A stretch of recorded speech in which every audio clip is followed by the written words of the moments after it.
Can you hear me, everyone? Good evening. My name is Olobatoke Tunde. I'm a fifth-year medical student at College of Medicine, University of Lagos, Nigeria. I'm a member of AFAN and a research fellow as well. So today I'll be taking the topic Spinal Nerve, which is a continuation of the AFAN Clinical Neuroanatomy series. For those of you that have been joining us in the previous webinars. All right, so for the presentation, this is going to be the plan. So we're going to look at the spinal nerve segment. So basically looking at the anatomy of the spinal nerve. We'll look at the concept of dermatomes and myotones. We'll look at some major spinal flexors, which in this case would be the brachial plexus and the lumbar plexus and the lumbosacral plexus. And then we'll look at some clinical application. Look at the carpal tunnel, the peripheral nerve passes, radial, ulnar, peroneal. Look at the upper, lower brachial trunk injury. Look at subparties and look at L1, L5, S1 radiculopathy. So that's basically what we're going to be doing today. So our objectives is that during the course of this presentation, we'll understand the anatomy of the spinal nerve, then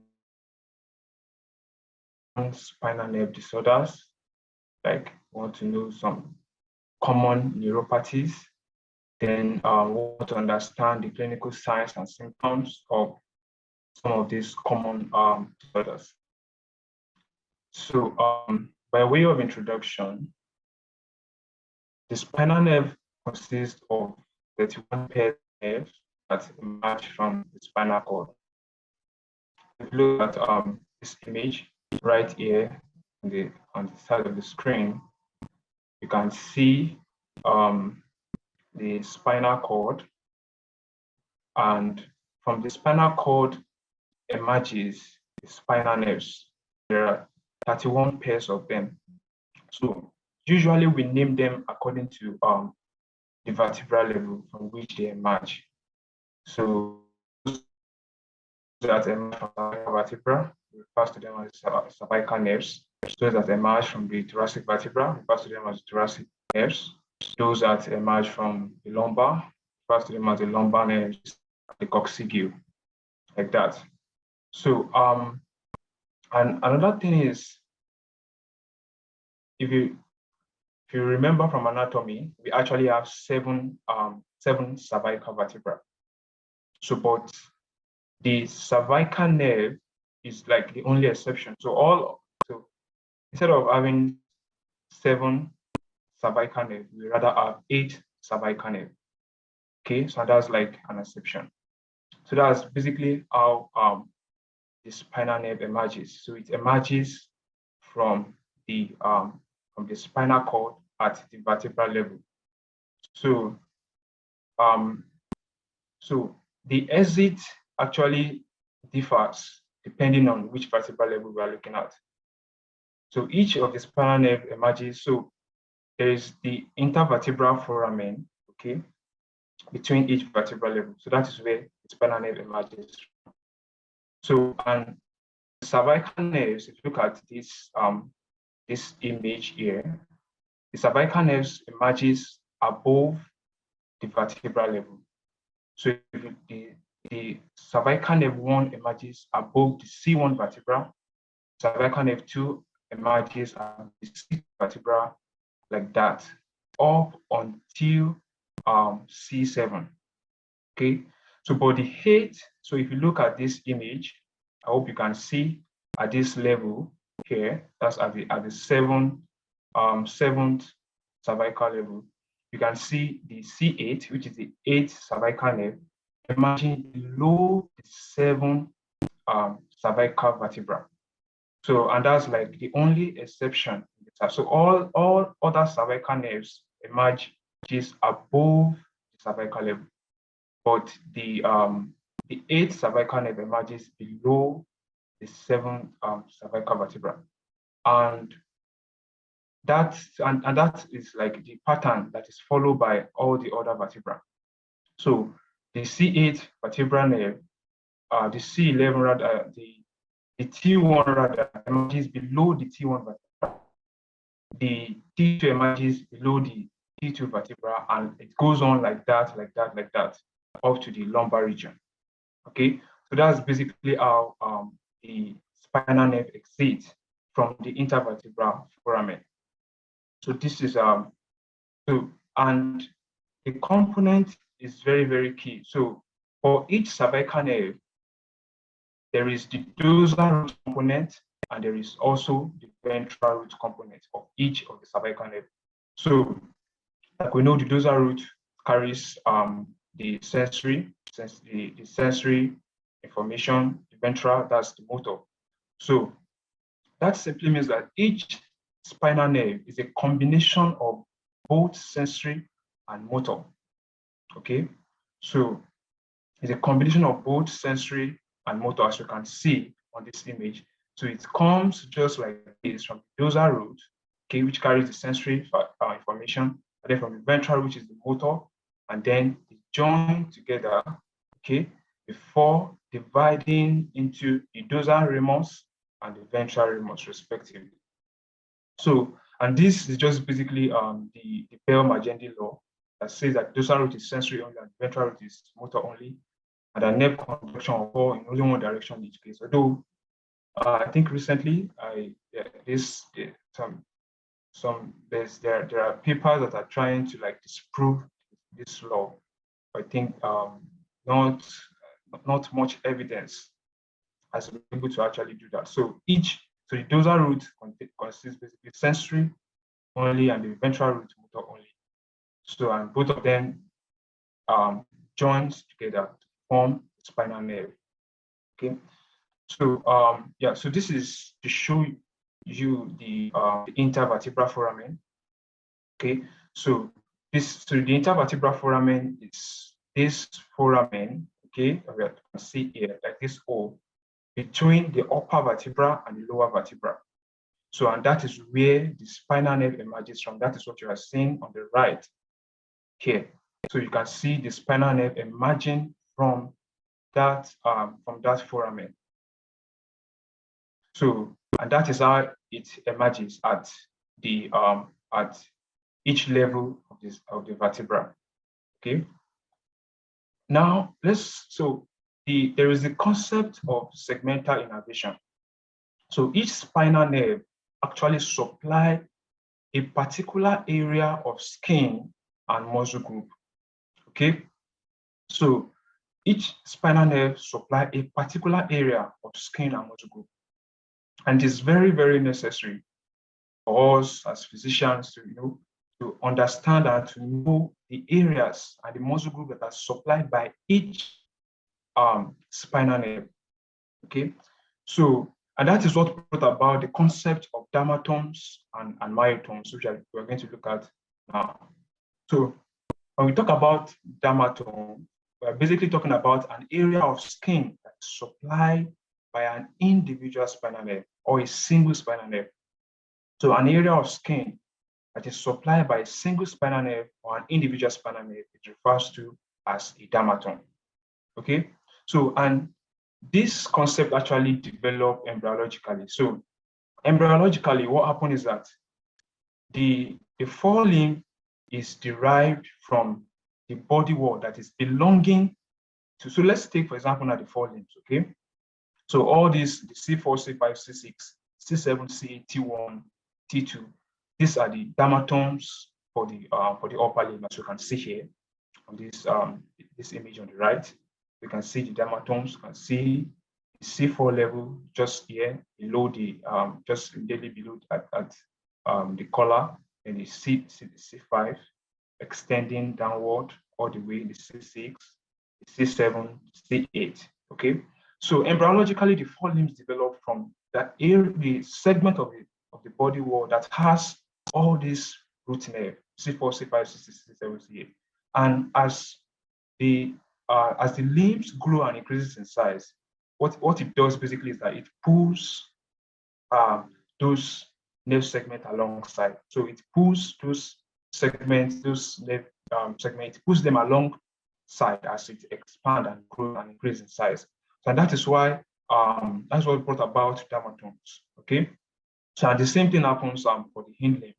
So the hind ball, that's the lower limbs, basically as the L1, L2, L3, L4, L5, the S2, S3 nerve segment, as you can see just here. So just at the middle of the junction between the abdomen and the perineum, you have the L1, and you have the L2 running below it, L3, L4 running in front of the knee downward, and you see the L5 running just after the S1, the L4 here, okay, the S1, and then if you look at it posteriorly, you can see the S2 and S3 around so that's just basically how the dermatomes have been distributed. And this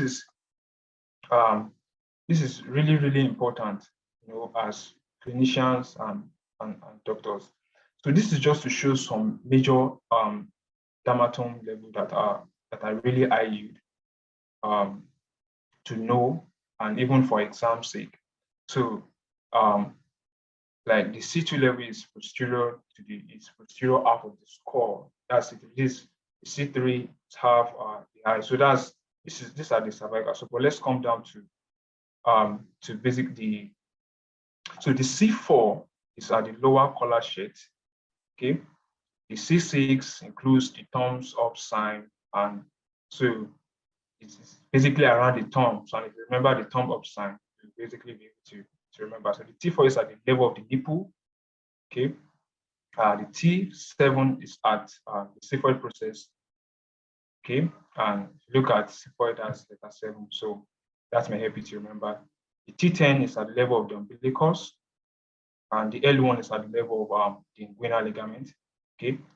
And the L4 includes the kneecaps down or up. So these are just to help you to remember and some of these dermatomes. So at the same time, we also have the concept of myotones. So myotones, basically, they are groups of muscles that are supplied by a single or an individual spinal nerve. So a group of muscles that are supplied by a single or an individual spinal nerve, it refers to that as myotone. So actually, in the real sense, it's rare, for a muscle to be supplied by only one nerve segment. It's rare. The most muscle group that we see in the body, you realize that they are supplied by various or different nerve segments. Okay, so but there are some exceptions, like the deltoid. The deltoid muscle is basically supplied by C5. Okay, that's the axillary nerve, the direct derivative of C5. So the intrinsic muscles of the hand also, they are basically supplied T1. And the inverters of the foot, basically L4. So these are like some exceptions in which you have a muscle group that are basically supplied by a single spinal nerve. If you look at other muscle groups, basically you realize that they have more than one spinal nerve segment. So muscles having a common action are usually supplied by the same spinal segment. Okay, so muscles that have like a common action, maybe for example, they are flexors, they are extensors, they usually will have like a common spinal nerve segment. So, and there is this popular law, the Hilton's law, that states that the segment supplying the muscles acting on the joint supply the joint itself and also the skin over the joint. So, so I think this is something that we need to take note of.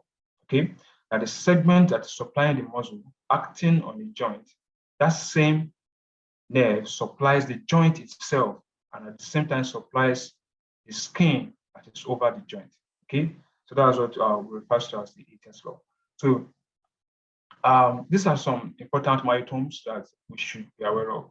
So for the upper limbs, the shoulder abduction, majorly by the C5, the elbow flexion, the C5, C6, the elbow extension by 6-7, wrist extension, C7, wrist flexion, C8, the finger extension, C7, finger flexion, C8, and finger abduction, C1. So this, so that's for the upper limbs, and the other ones here are basically for the lower limbs. So the hip flexion, L1, L2, the hip extension, L5, S1, knee flexion, L5, S1, and knee extension, L3, L4, the ankle dorsiflexion, L4, ankle plantar flexion, S1, S2, post metatarsal extension, L5. Okay, so these are just to show the reflexes. So at the same time, there are certain reflexes that are also being controlled directly by this nerve segment. Okay, so like the ankle reflex is majorly controlled by the S1, S2 segment. The knee reflex majorly by L3, L4. Okay, biceps C5, C6, the triceps C7, C8. Okay, so I think this are really important stuff for us to learn to know, to put in our head so that we don't forget. So why is this really important? So let's just look at a quick clinical application of these myotones and dermatomes we discussed.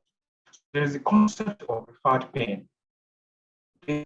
So referred pain, that is, the pain is being felt in an entirely different location from where it originated from. Okay, so the pain of an internal organ or a structure is projected to the parts of the body wall that is innervated by the same spinal segment. So if you look at this image right here, so this is just basically the concept behind referred pain or the mechanism. Okay, so you have a single spinal nerve emerging from the spinal cord. Okay, and then these same nerves has innervated in the body. Okay, for example, here the heart. And at the same time, this same nerve, as we have looked at in dermatomes, also have what a supply to a particular area of skin. So if there is irritation of the nerve along its course, let's say along its course here. So let's say, for example, it's pericarditis, okay, or any disease that could affect the heart, and then the nerve is being irritated. So because of the fact that the nerve supply to this visceral organ has a direct supply also to the skin, okay, like as an equal supply to the skin. So that pain will be sensed, okay, at the skin, even though the origin of the pain is at the viscera. And that's basically what we call referred pain. So, and there are basic ones that are really important that we should take note of. For example, now, the heart is usually as the spinal nerve segment supply from T1 to T5. Okay, so, and it's referred over the precordium. So if there is any irritation of the nerve along the heart, the pain will be referred over the precordium and also at the inner border of the upper limb. So the diaphragm, that's from C3, C4, the phrenic nerve, and that's some part of C5 as well. So it's referred to the tip of the right shoulder. Okay, so it's not just right shoulder, both shoulder actually, so it can be the right or left shoulder. And then the appendix is referred to the umbilicus. And don't forget to say that the umbilicus has the T10 nerve segment. Okay, so these are some important areas of referred pain that you should be aware of. Okay, so you can see the diaphragm. If the diaphragm can be on the right, it can be on the left, and also the gallbladder. Okay, the gallbladder pain can also be referred to the right shoulder. Okay, the liver, gallbladder pain can also be referred at this site here. Okay, so these are just to show some of the areas in which referred pain from various visceral organs can be felt in the body. Okay, so and that is why sensory and motor examinations are very, very important during physical examination. So when you're examining a patient, that's why you want to do a sensory examination and the motor examination, because you want to know which nerve root is being affected in this patient, which nerve root is being damaged in this patient. So by doing a simple sensory examination, a simple motor examination, you can be able to pick out the particular spinal nerve level that is being affected. Okay, and also the spinal reflexes tests also are very, very important. So, like I've mentioned earlier, some of the in spinal segments that are responsible for some reflexes in the body. You can also see that on this table. Okay, so doing the spinal nerve test also can review the possible segment.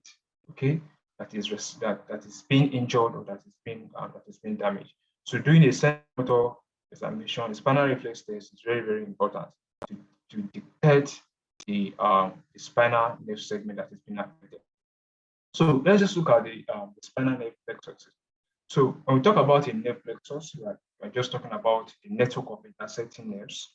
Okay, so when there's a network of intersecting nerves, it refers to that as a plexus. Okay, so and usually in the body we have 5 of them. Okay, so we have 5 spinal plexus, and they are named according to the vertebral level in which the nerve segment emerges. Okay, so we have the cervical plexus. Okay, we have the brachial plexus, we have the lumbar plexus, we have the sacral plexus, we have the coccygeal plexus. So the cervical plexus majorly serves the head, the neck, and the shoulder region.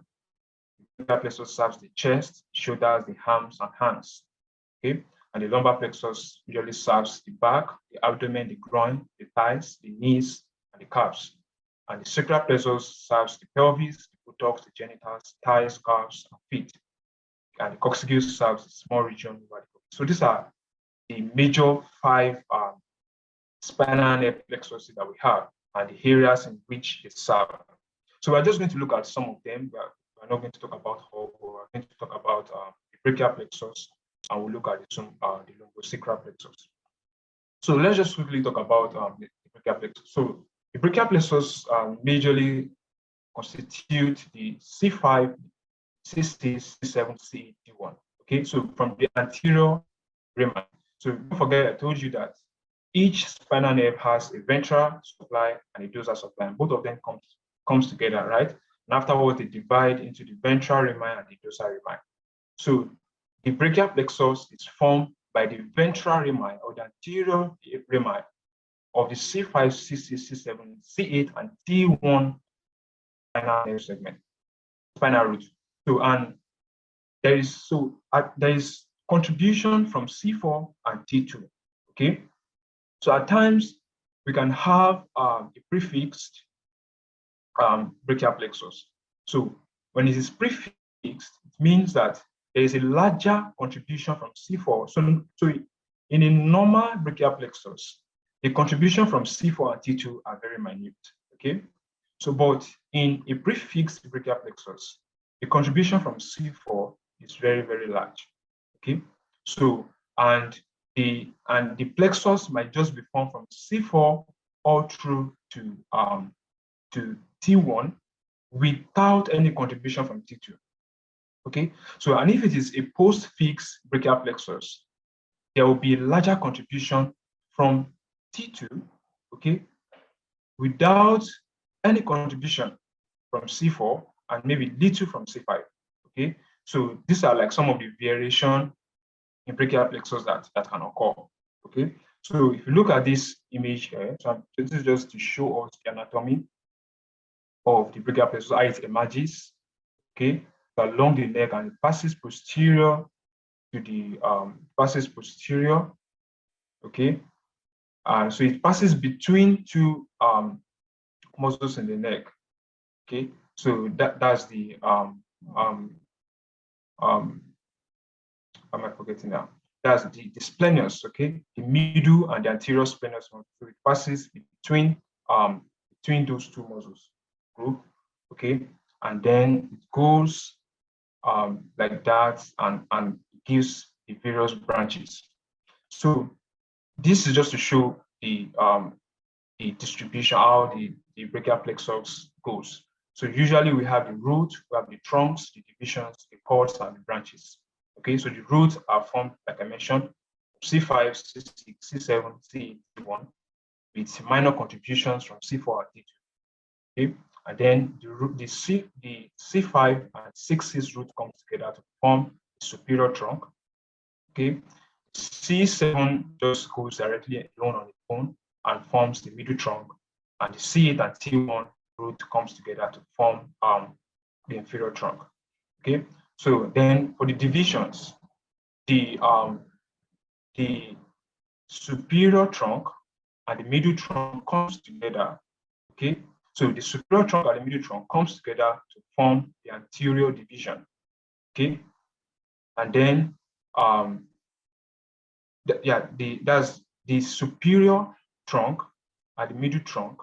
Okay, forms the anterior divisions, and then there are other branches also from the superior, middle, and inferior trunks. Okay, also comes together and forms the posterior division. So we have the anterior divisions, we have posterior divisions.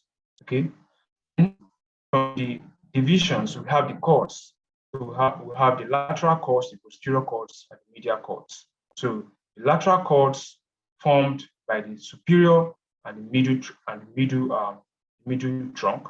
Okay, that's the divisions from the superior and middle.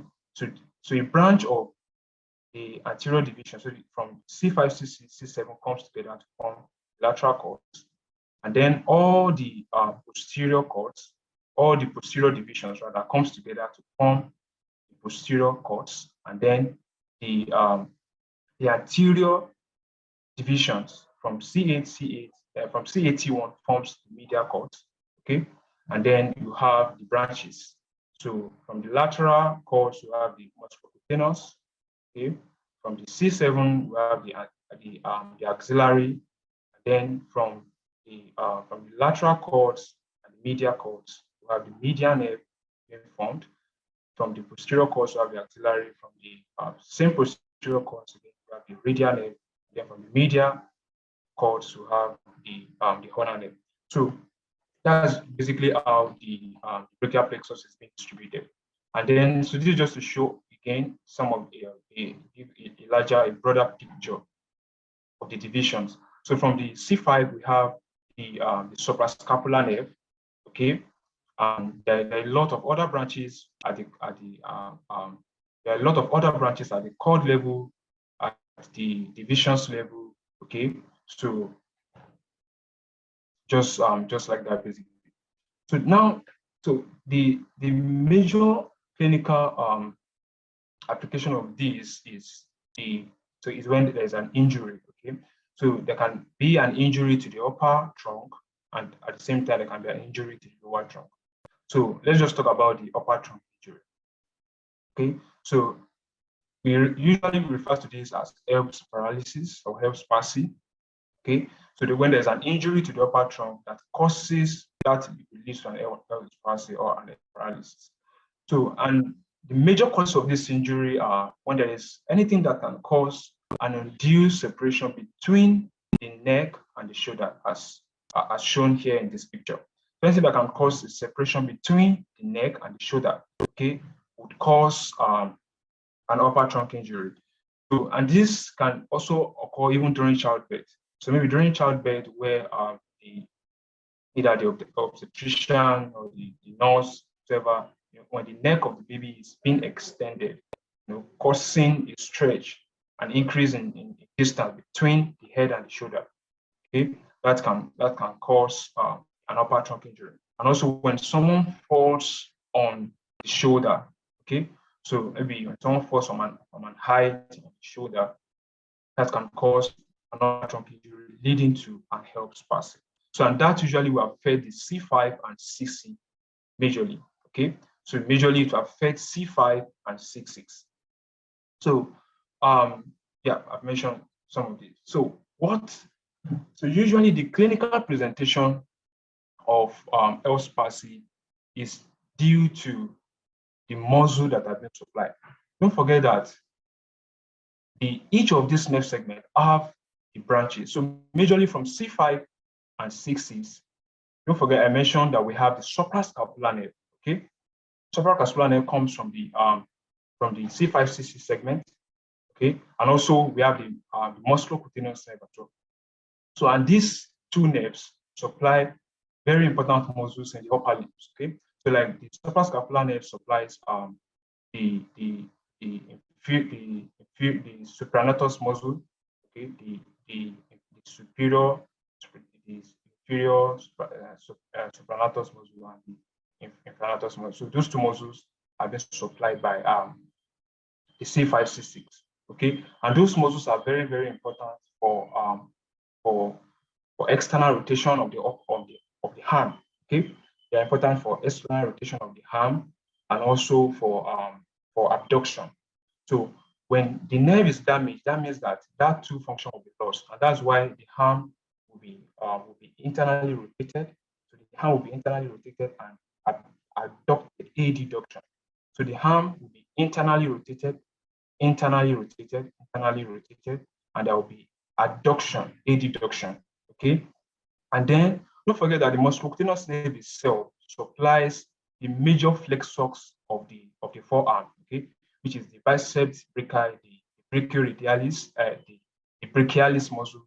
Okay, so when the nerve is damaged, the muscle will lose their function. Okay, and that is why the hand will be extended. Okay, so it will be extended, and then the biceps brachii also is a major supinator of the forearm alongside with the supinator muscle. Okay, so it's a major supinator of the forearm. So so that function will be lost, and that's why you have the forearm pronated. Okay, so and that gives this sign that we usually call the waiter's tip or the policeman tips, also called the. So that's just basically what happens when someone has an upper trunk injury. And then there can also be a lower trunk injury, and that's usually refers to as the clump case palsy or clump case paralysis. Okay, so the site of the injury, like I said, is the lower trunk of the brachial plexus, and the major cause of this is when there is an undue abduction. Okay, abduction, when there's an undue abduction of the arm. So anything that can cause the arm to be unduly abducted, that can cause a lower trunk injury. So let's say, for example, someone maybe is trying to fall down, then it suddenly holds onto something, and that causes an undue abduction of the arm. So that can cause a lower trunk injury.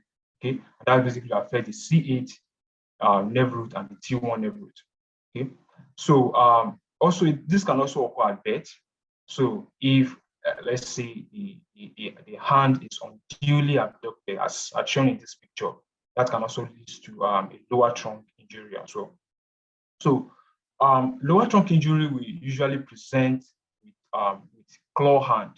Okay, and that's just basically because of the nerve branches that are affected. Don't forget that C88 give rise to the ulnar nerve. Okay, the ulnar nerve, and also part of it will give rise to the median nerve also. And these two nerves are the major muscles that supplies the intrinsic muscles of the hand. Okay, the thenar muscle, the apothenar muscle that basically supply this muscle. And that's why if you look at this picture here, what you can see here is a complete claw of the hand. Okay, because both nerves will be affected. That's both the ulnar nerve and the median nerve will be affected. So we have a complete claw of the hand. Okay, so and the clunky part also is usually associated with the damage to the oculosympathetic nerve. Okay, so it can because of the T1 that is being affected, so it can cause a damage to the oculosympathetic nerve. So yeah, so this is just to show the Erb's palsy. Look at the first, you can see Erb's palsy on the left and right with paralysis. Okay, this is a complete paralysis of both upper and lower trunk injury. So there's Erb's palsy, and at the same time the claw. Okay. So let's talk about the lumbosacral plexus. So the lumbosacral plexus is formed by the lumbosacral trunk and also the ventral rama of the first to third sacral nerve. Okay, so the lumbosacral trunk itself is formed. So if you look at this picture, so lumbosacral trunk is formed by L5 with a little contribution from L4. Okay, so when those two joins together, they form the lumbosacral trunk. Okay, so the lumbosacral plexus is formed from that L4, okay, from L4 all through to S3, okay. So these are some of the common nerves that arise from the lumbosacral flexors, okay. So, and also it has the ventral rami, it has dorsal rami. Okay? So the sciatic nerve, the common peroneal nerve, the posterior cutaneous nerve of the thigh. So those ones majorly contain both the ventral rami and the dorsal rami portion, okay, of the plexus. And then the superior gluteal nerve, which is L4S1, the inferior gluteal L5S2, the nerve to piriformis. Those ones are majorly they are formed from the dorsal rami of the lumbosacral plexus. And then we have the perforating cutaneous nerve, the nerve to quadratus femoris to pudendal nerve. Those ones are formed from the ventral rami of the lumbosacral plexus. Okay, so these are like the common nerves that emerges from the sacral plexus. So, and the clinical importance of these is when there is an injury to this plexus, it can lead to something we call plexopathy or a radiculopathy. Okay, so it is a radiculopathy if it is a single nerve, okay, that is being affected, like a single nerve has been affected. That's a radiculopathy. So we also refer to it as a pinch nerve. Okay, so it describes a condition that in which one or more of the nerves are not functioning properly. Okay, but in plexopathy, it involves an entire network. Okay, so plexopathy involves an entire network or region of nerves that may even include the lymph nodes and the blood vessels, basically. So, and the common ones are majorly the brachial plexus and the lumbosacral plexus. Those are like the common plexopathy that you can see. Okay, and we have just discussed the brachial plexus neuropathies. So these are like some of the major causes of a plexopathy or a radiculopathy. Okay, so this show the various mechanisms of the injury that can occur, maybe traction, the compression, the laceration, the contusion, when there's an ischemia or inflammation. Okay, so these are like the major causes. So trauma, you can see that in most of it, trauma is very, very high. So when there's a trauma, possibility of having a nerve damage, nerve injury is very, very high. Okay, so let's just look at the lumbar radiculopathy because of our time. So lumbar radiculopathy is when there is a compression, okay, to a nerve root at the spine. So when there's a compression to a nerve root at the spine, we refer to it as a radiculopathy. So a single nerve root can also be called a radicle. Okay, so that's why the name radiculopathy can also be called a radicle. So, and this is usually common at the lumbar region. So we can also have cervical radiculopathy, but it's usually common at the lumbar region, because usually common at those two, lumbar and cervical, because of the great movement that takes place in these regions. So, and the major causes of these are disc herniation. So when there's a disc herniation, that can pinch the nerve, leading to a radiculopathy when there's a spondylolisthesis. That is when there's the one vertebral bone shift over another, or when there's a spinal stenosis. Okay, so all those can lead to lumbar radiculopathy, and the symptoms majorly involve things like pain, usually common. That's like the commonest symptoms you see: numbness, weakness of the limb that is being affected, also tingling sensation. Also, like patient complaints of feeling maybe like a needle sensation and all of those things. So let's just look at some of the major causes. So most common cause of radiculopathy is or lumbar radiculopathy is disc herniation. That's like the most common cause of it. So usually it is unilateral and occurs posteriorly. So usually it occurs posteriorly. So if you look at the structure, so if you look at the right side of the screen, you can see the structure of the intervertebral disc. Okay, so surrounding it peripherally, you have the annulus vibrosus and you have the nucleus pulposus in the middle. Okay, so as one ages, okay, there is gradual degeneration of the annulus vibrosus.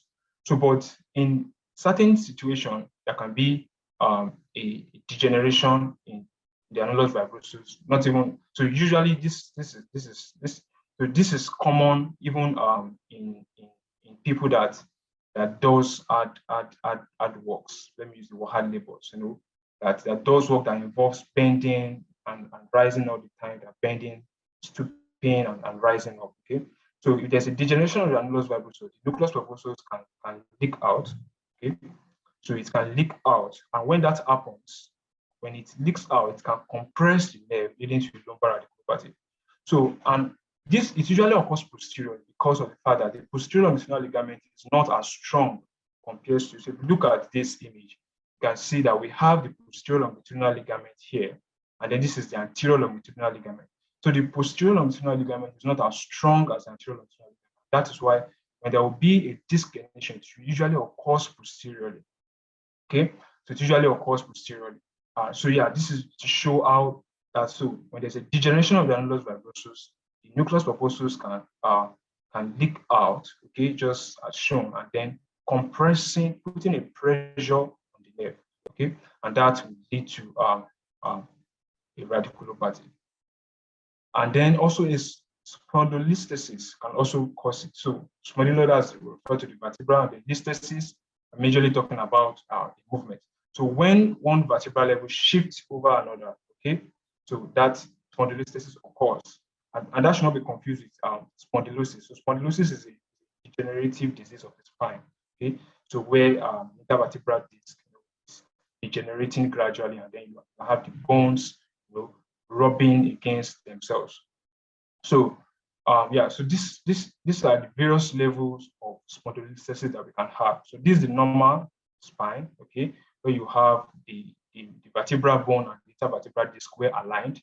And then if you look at this, the grade 1, you can see the vertebral bone here. You can see that has shifted a little bit forward. And if you look at this other image, that shifted even more. Okay, so these are like some of the ways. So when that shifted to maybe about level 1 is 25%. So okay, then level 2 is when it's greater than 25%, it's greater than 25%. Then level 3 is 50% shift, and then level 4 is when you have greater than 75. In some other tests, you see grade 5. Okay, that's where you have like 100% shift in the vertebral level. So that can also compress the nerve, okay, leading to a lumbar radiculopathy. Then the other third cause that I mentioned is spinal stenosis. So when there's a spinal stenosis, okay, that is the spinal cord is being compressed. Okay, the spinal cord is being compressed. So usually that will occur because of the narrowing of the spinal canal. Okay, so don't forget that in between the vertebra, you have the spinal canal, right? And that is where the spinal cord passes. So when there's a narrowing of the canal, that can lead to a spinal stenosis. And usually this is age-related. That is, as age is a major factor that can cause, and then one thing that occurs is that when there is degeneration, let's say there's a degeneration of the disc, okay, the bones will come close together. That can lead to facet joint arthritis, okay, the facet joint arthritis, where the facets of the vertebra is rubbing themselves, okay, and also that can lead to the formation of a bone spur. It can lead to a bone spur formation, okay. I've seen here a bone spur formation that can further compress the nerve, okay. And then another major cause of spinal stenosis is when there is hypertrophy of the ligamental flavum. So this is the ligamental flavum. So the ligamental flavum can become hypertrophied, okay. And when that happens, it can put a pressure, it can narrow the canal, and then leading to a spinal stenosis. And it also can lead to a lumbar radiculopathy.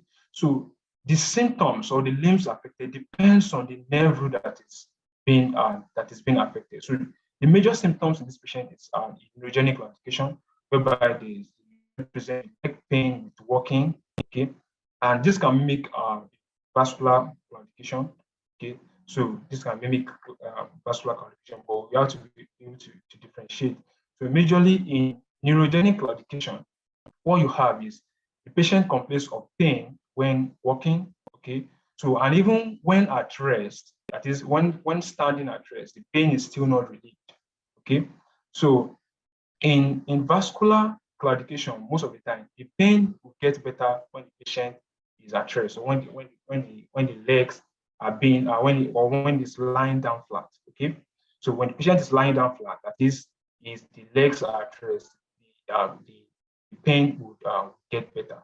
Okay, but in neurogenic classification will usually persist even with rest. Okay, so when the patient is at rest and standing, neurogenic classification will persist because when standing, the pressure between the vertebra is more, right, and the canal is narrowed even more, even further. Okay, so but when the patient is in a flexed position, a flexed posture, the pressure on the nerve is released further. So most of the time, the patient will complain that the pain is worse when they are walking, and even when they are standing, but when they are seated, okay, the pain is better.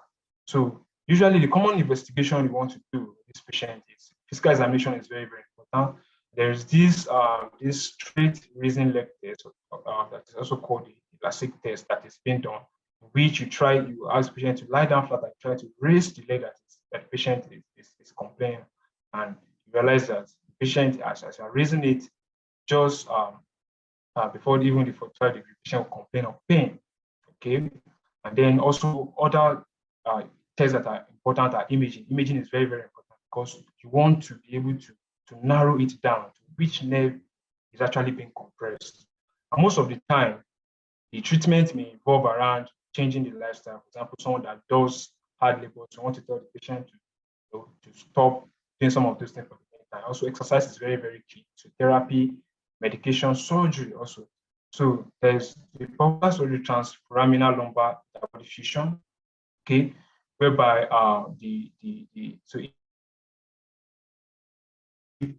disc disease, the disc can be removed, okay, and then a bone plate will be put to replace the disc, okay, and then it will be held together using nails and screw. And the expectation is that probably at the end of a year or two, the new bone formation would have taken place, and then the two vertebrae will fuse together completely without the vertebra. So that procedure is transforaminal lumbar diffusion, TLIF. And also we can have laminectomy, okay, whereby the lamina of the vertebral bone is being removed, okay, to create more space for the nerve. So these are like some of the procedures that are done for patients that present with a lumbar radiculopathy. So it is very important to be able to differentiate between L5 and S1 radiculopathy. So because the symptoms might be the same most of the time, L5, S1, okay? So, but so in L5 radiculopathy, it usually, so the problem will usually be at the L4, L5 disc, okay? So don't forget that the L5 nerve root will pass below the L5 vertebra. So and the pain will usually radiate laterally down the leg. So most of the time, the patient will complain of the pain laterally down the leg, okay, compared to the S1, which the pain will radiate most of the time downward, back of the leg. And the weakness, and usually there will be weakness in dorsiflexion of the foot and the toe also. Don't forget that the toe is being supplied by the L5 nerve root. Okay, so there will be weakness in dorsiflexion of the foot and also the weakness in toe extension. And also there will be difficulty standing on the heels. Okay, so the patient will have difficulty standing on the heels. Okay, so if you compare that to S1 radiculopathy, the weakness is usually in plantar flexion. Okay, so the weakness usually is plantar flexion, and the patient will have difficulty to stand on toes, and the ankle reflex also lost because the ankle reflex is majorly being anchored by the S1 nerve. Okay, so the ankle reflex will be lost. So these are like the major difference between the L5 and S1 radiculopathy. So let's look at some other clinical importance, clinical application of so Capacitor syndrome is another clinical of the I'll just try to listen up with the patient because of our time. So Capacitor syndrome is common. It's a common condition that we see, and most of the time it usually presents with numbness, tingling, and pain in the affected hand. Okay, so and the condition occurs when one of the major nerve, which in this case is the median nerve. So when the median nerve is being, so there's the carpal tunnel at the wrist. Okay, so when the median nerve is being compressed at that region, it leads to Capacitor Syndrome. Okay, so and so this is the Capacitor, this is the Capacitor here, and then you can see the median nerve here, just here. So these are the tendons of the flexors, this of the flexor muscle, okay, or the flexors of the hand. These are the tendons that you can see, but you can see the median nerve just here inside the Capacitor. So when there's a compression at that level, it will lead to Capacitor Syndrome.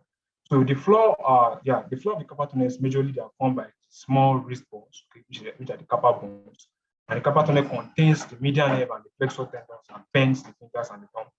So the roof is majorly is a strong band of connective tissue that is called the transverse carpal ligament.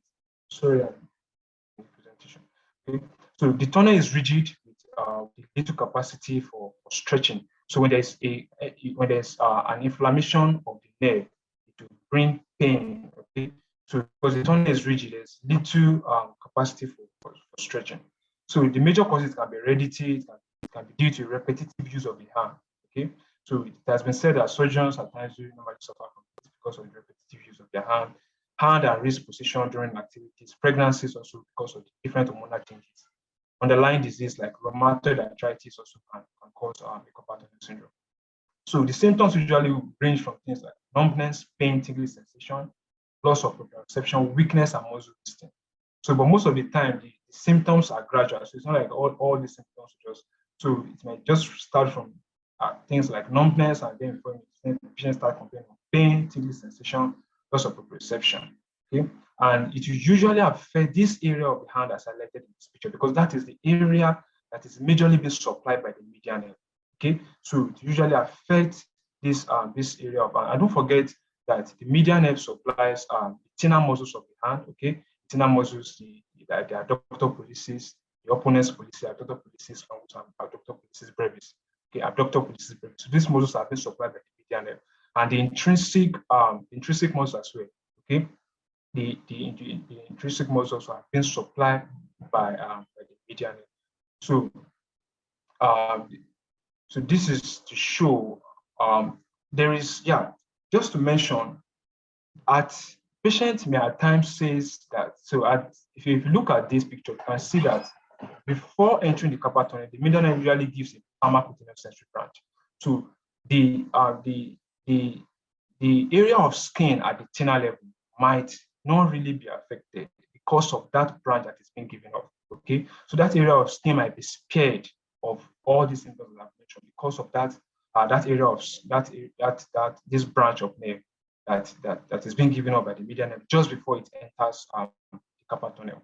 Okay, and then so when the compression of carpal tunnel syndrome, when it can the or the injury can be even before that level. Okay, so when the compression occurs, okay, at the level of the elbow, okay, that's at the level of the elbow, that's above the arterial interosseous nerve. So it can lead to this sign that we call the hand of benediction. The hand of benediction. But that's just basically because of the fact that if you remember the intrinsic muscles of the hand, okay, so the major function they do is that they help to flex the metaphalangeal to extend the phalangeal joint. Okay, so when you ask the patient to make a fist in this case, okay, since the function has been lost, the metaphalangeal joint will be extended.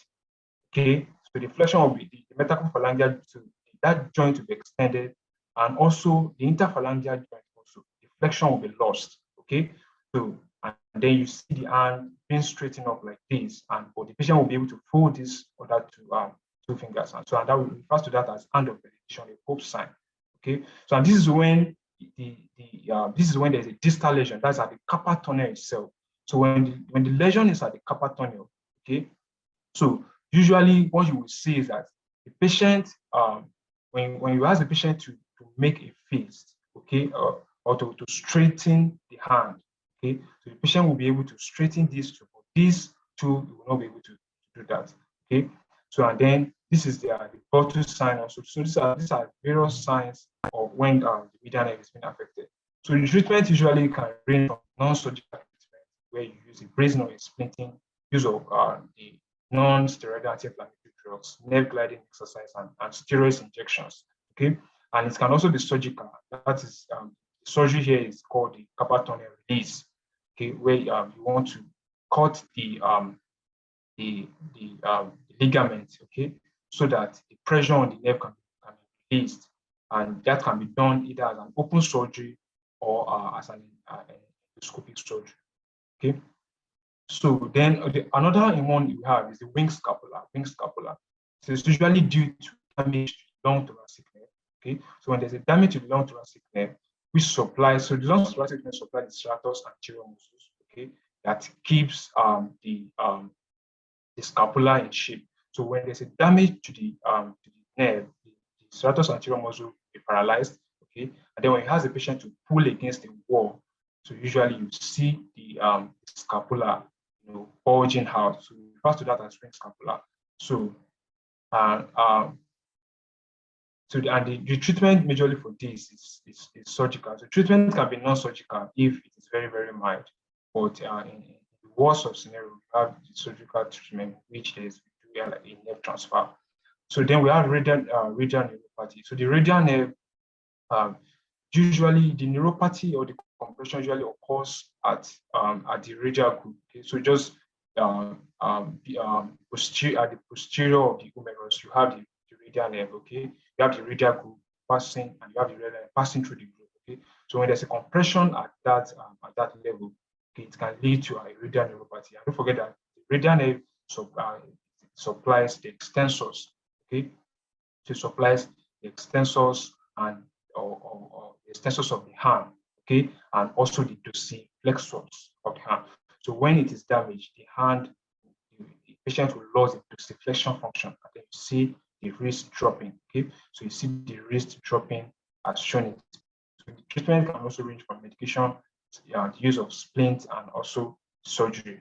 Okay, so then we can also have ulnar nerve neuropathy when there's an entrapment of the ulnar nerve. So the entrapment of the ulnar nerve is the second most common. So the first being the median nerve that we discussed earlier. The second most common is the ulnar nerve. And the most common site of this is at the epicondylar group. So don't forget that at the median epicondylar group, you have the ulnar nerve passing through the elbow. Okay, and then the second most common site is at the wrist. Okay, the canal that we call the canal of Guyon.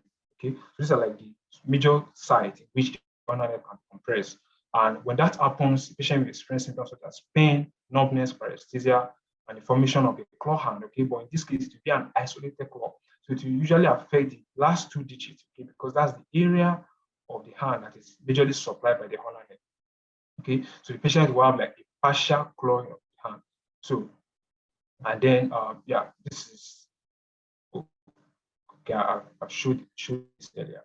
So now let's take note of this, that claw hand can either be due to an ulnar or a medial nerve injury. Okay, so it can either be due to an ulnar or medial nerve injury, and it can either be isolated ulnar or an isolated medial claw hand. So, but when both nerves are affected, you can have a complete claw hand, and that's what happened in lower trunk injury that I showed earlier. So you have a complete claw hand, which all the fingers are clawed because of the affection of the ulnar and the medial nerve. So and then the hand of benediction also, or the Pope's sign can be due to either nerve damage. Okay, so it can be due to either nerve damage. So, but majorly you see that in medial nerve, but it can be due to medial nerve. So if there's a damage or an injury to the medial nerve, don't forget that the medial nerve supplies the thenar muscle, the abductor pollicis, longus, and brevis. So when those muscles are affected, so the movement of the thumbs will be affected. You can see the major three fingers. See them, they will be stretched. Okay, so like the metaphalangeal joint will be extended, and the interphalangeal joint will be extended. Okay, so when you ask the patient to make a fist, the patient will be able to flex the last two digits, but will not be able to flex. So that can also produce the hand of benediction sign, and the same thing to the ulnar. Okay, so and then radial neuropathy, I've mentioned that can lead to lesions. So like the major and very, very important neuropathy, nerve neuropathy that can occur in the hand. So medial nerve is associated with the ape hand.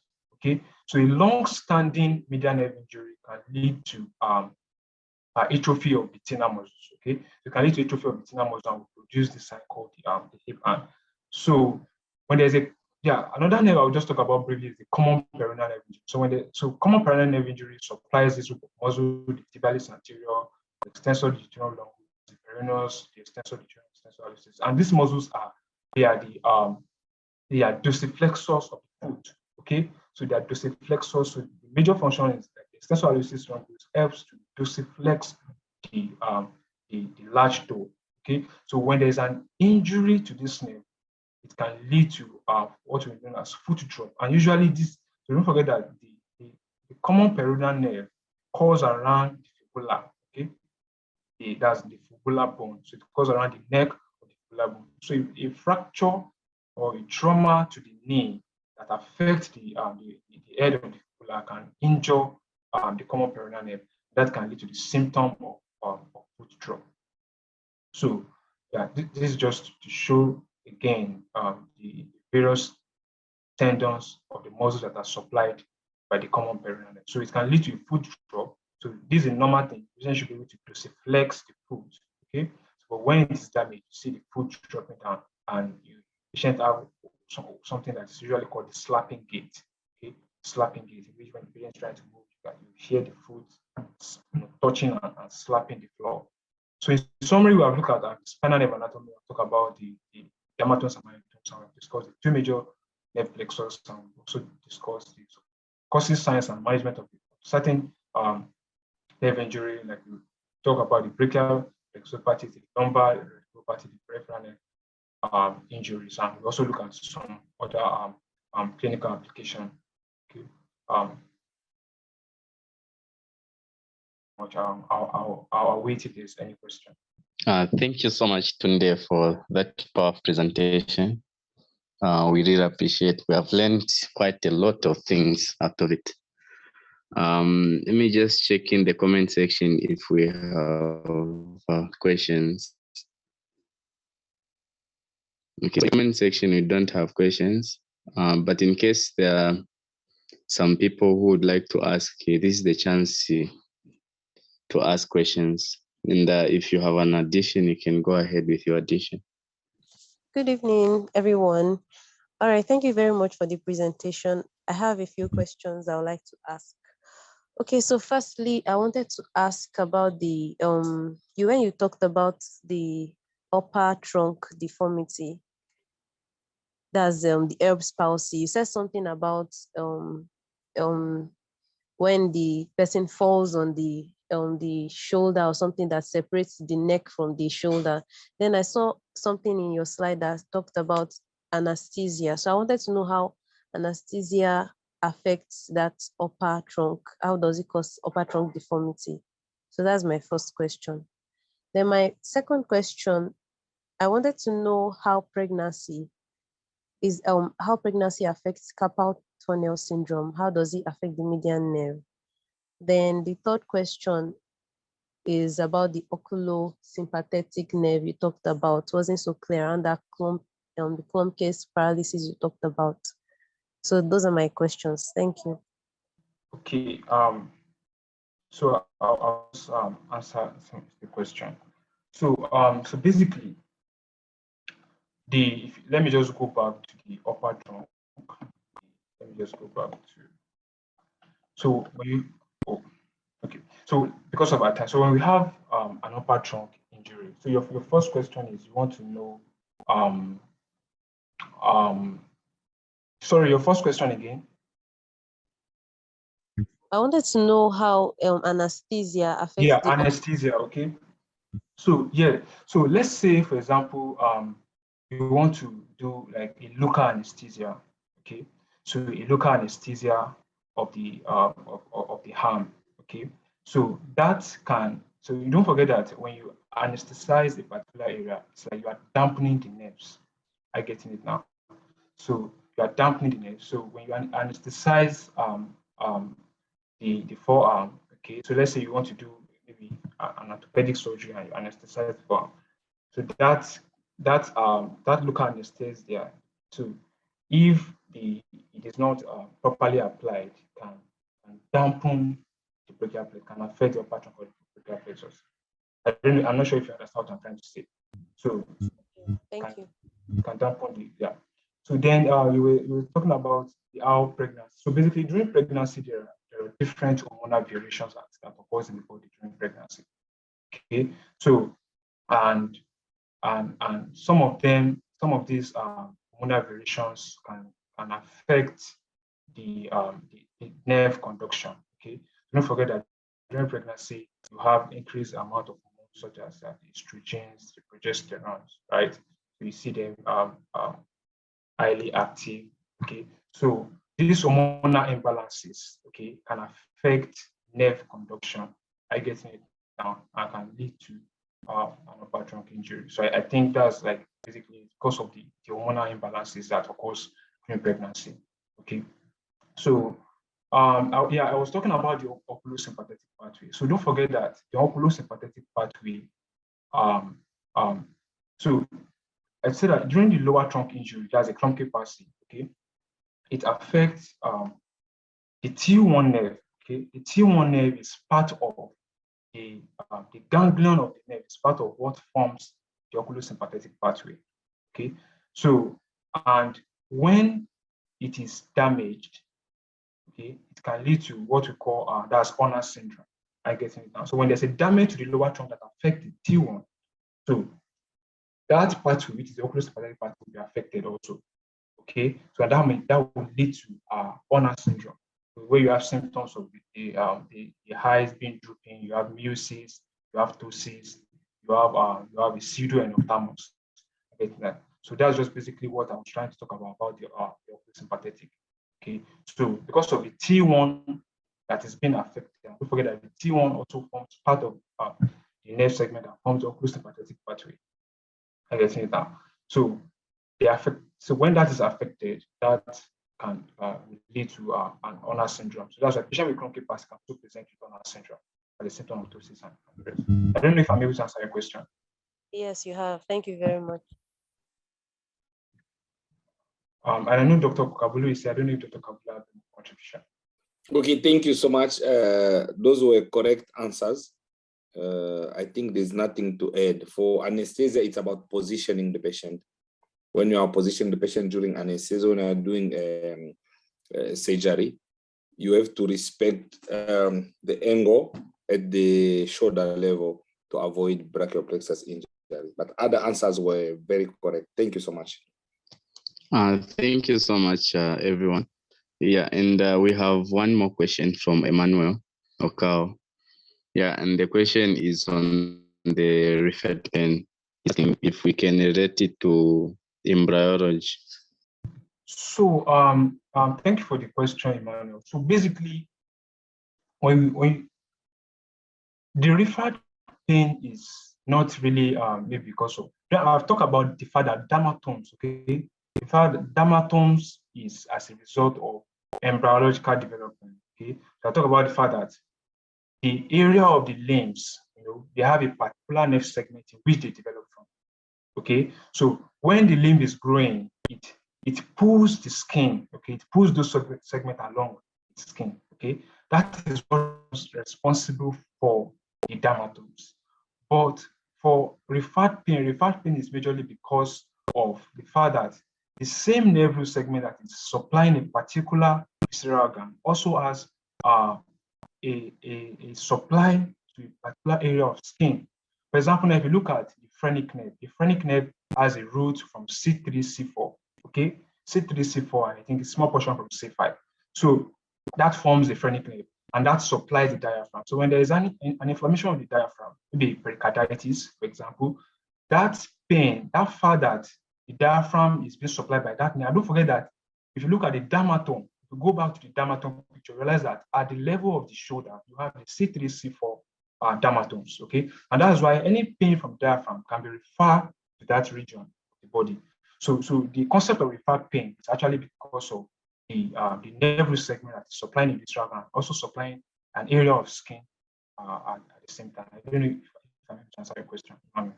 Emmanuel, do you get my explanation? Okay.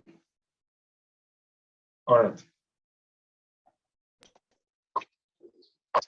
All right. I think we don't have any further questions. I think we have to end here. Thank you so much, everyone, that participated in this presentation. And thank you so much, Tunde, for this powerful and insightful presentation. You can just do to share the slides on the group. And appreciate Dr. Kavulo for always coming through to help us. Thank you and have a good night. Thank you so much. Let me try to add something. Not like, okay. Thank you so much, Tunde. That was a very, very great presentation. I really enjoyed your presentation. So you managed to touch on almost everything about peripheral nerves. So can you go back to the slides where you were talking about injury to the lower trunk? Okay, there is somewhere you mentioned there was a diagram where you were talking about axillary nerve. Okay, you see here that diagram. Yes. Just check on the branches. The first one, musculocutaneous nerve. No, okay. The second branch is axillary nerve from up to going down. The second one is axillary nerve. If you check at that level, that axillary nerve is coming from the middle trunk. Can you see it properly? Yes, it's coming from yes. C7. Then come C7. Go now to the next slide. Okay, check this one now. Axillary nerve. Okay, it's still coming from. This is the axillary nerve here. Yes. It's coming from the middle. Oh, okay. That's where. It's still coming from C7. It's that one. I didn't see that arrow. Yeah, but it's better to check again. I didn't see the arrow. I'm sorry. Axillary nerve usually it's C5, C6. We have to check again the source of this diagram. Oh. Yeah, we'll check again together. It doesn't come from C7, but it's from the upper trunk, C5, C7. You check even in Dijon. So what I wanted to emphasize, it was about yes, sorry, Dr. Kabulo. Yes.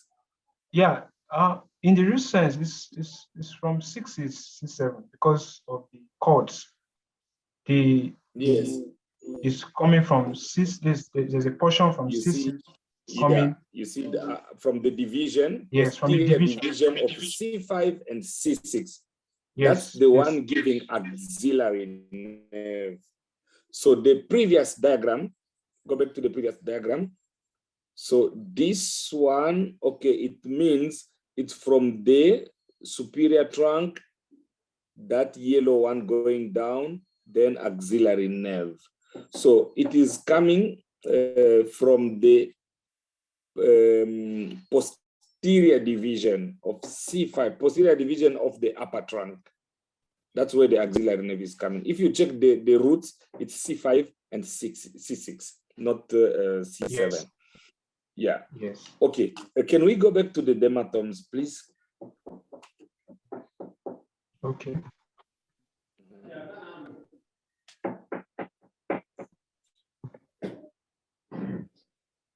Okay, the moment you are going there, I'm already okay here. You see this picture. C1 doesn't have a dermatome, like you mentioned. C1 is a pure motor nerve, and what I usually say, okay, it's like a joke, but helping people. T4 dermatomes. You mentioned T4 dermatomes, it's at the nipple level. So this we have to be careful when we are examining, especially ladies with big breasts falling down up to the umbilicus. You can't go and check because that's where the nipple will be. You can't take that one like a T4. So Okay. yes, T4 usually we say nipple line, but if the patient has a big breast falling down there up to abdomen or whatever, or xiphoid level, you won't take that nipple line. You go up where you consider like the breast was still up. And at this level, you see L4 going through the knee, but laterally, because there are key points, key areas where you have to examine your dermatomes. Like when we talk about umbilicus, it's T10. Then L4, it's usually the internal malleolus. That's L4. So coming, of course, from up there, going to internal malleolus. But the big toe, that's now L5. The big toe, that's L5, and the lateral aspect, of course, it's S1 and S2 popliteal fossa, because this diagram is showing like L4 is going up to the big toe. It's just going up to the, yes, internal malleolus. The big toe, it's already L5. Remember, when you are talking about myotones, extension of the big toe, that's L5. And also the area of the skin covering the big toe, that's L5 dermatome. And S1, the lateral aspect of the foot.